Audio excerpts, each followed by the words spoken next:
1 Kings chapter 7. Solomon was building his own house 13 years, and he finished all his house. For he built the house of the forest of Lebanon. Its length was 100 cubits, its width 50 cubits, and its height 30 cubits, on 4 rows of cedar pillars with cedar beams on the pillars. It was covered with cedar above over the 45 beams that were on the pillars, 15 in a row. There were beams in 3 rows, and window was facing window in 3 ranks. All the doors and posts were made square with beams, and window was facing window in 3 ranks. He made the hall of pillars. Its length was 50 cubits, and its width 30 cubits, with a porch before them, and pillars and a threshold before them. He made the porch of the throne where he was to judge, even the porch of judgment, and it was covered with cedar from floor to floor. His house where he was to dwell, the other court within the porch, was of the same construction. He made also a house for Pharaoh's daughter, whom Solomon had taken as wife, like this porch.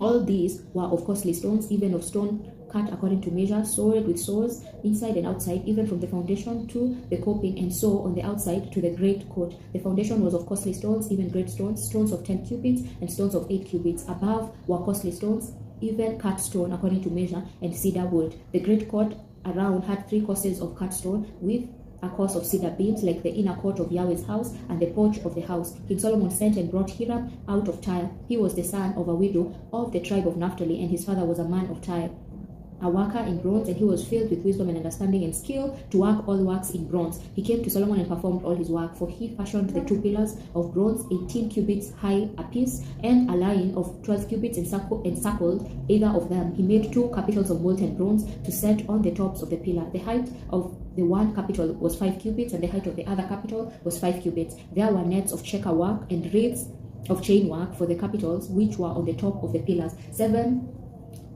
for the one capital and 7 for the other capital. So he made the pillars, and there were 2 rows of pomegranates around the one network to cover the capitals that were on the top of the pillars, and he did so for the other capital. The capitals that were on the top of the pillars in the porch were of lily work, 4 cubits. There were capitals above also on the 2 pillars close by the belly, which was beside the network. There were 200 pomegranates in rows around the other capital. He set up the pillars at the porch of the temple. He set up the right pillar and called its name Jachin, and he set up the left pillar and called its name Boaz. On the tops of the pillars was lily work. So the work of the pillars was finished. He made the molten sea 10 cubits from brim to brim, round in shape. Its height was 5 cubits, and a line of 30 cubits encircled it. Under its brim around there were birds which encircled it for 10 cubits, encircling the sea. The birds were in 2 rows, cast when it was cast. It stood on 12 oxen, 3 looking toward the north, and 3 looking toward the west, and 3 looking toward the south, and 3 looking toward the east. And the sea was set on them above, and all their hindquarters were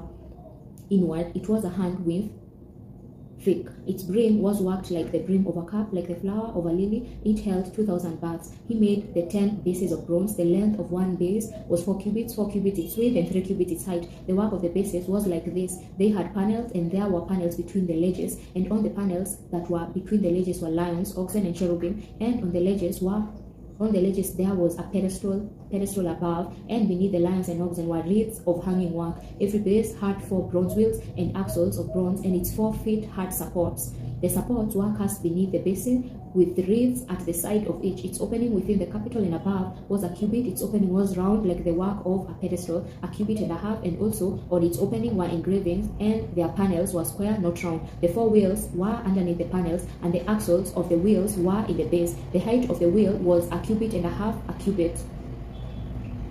The work of the wheels was like the work of a chariot wheel. Their axles, their rims, their spokes, and their hubs were all of cast metal. There were 4 supports at the 4 corners of each base. Its supports were of the base itself. In the top of the base there was a round band half a cubit high, and on the top of the base its supports and its panels were the same. On the plates of its supports and on the panels he engraved cherubim, lions, and palm trees, each in its space, with wreaths all around. He made the 10 bases in this way. All of them had 1 casting, 1 measure, and 1 form. He made 10 basins of bronze. 1 basin contained 40 baths. Every basin measured 4 cubits. 1 basin was on every one of the 10 bases. He set the bases, 5 on the right side of the house and 5 on the left side of the house. He set the sea on the right side of the house, eastward and towards the south. Hiram made the pots, the shovels, and the basins. So Hiram finished doing all the work that he worked for King Solomon in Yahweh's house. The 2 pillars, the 2 bowls of the capitals that were on top of the pillars, the 2 networks to cover the 2 bowls of the capitals that were on top of the pillars, the 400 pomegranates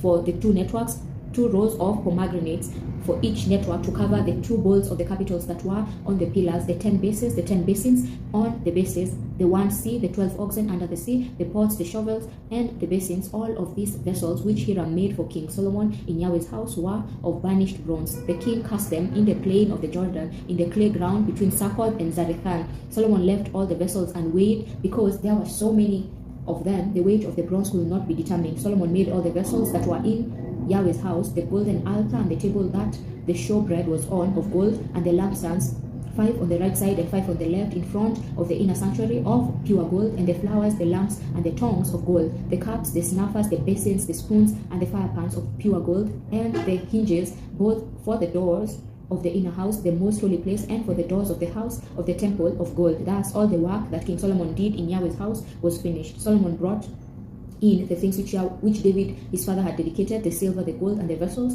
and put them in the treasuries of Yahweh's house. Amen.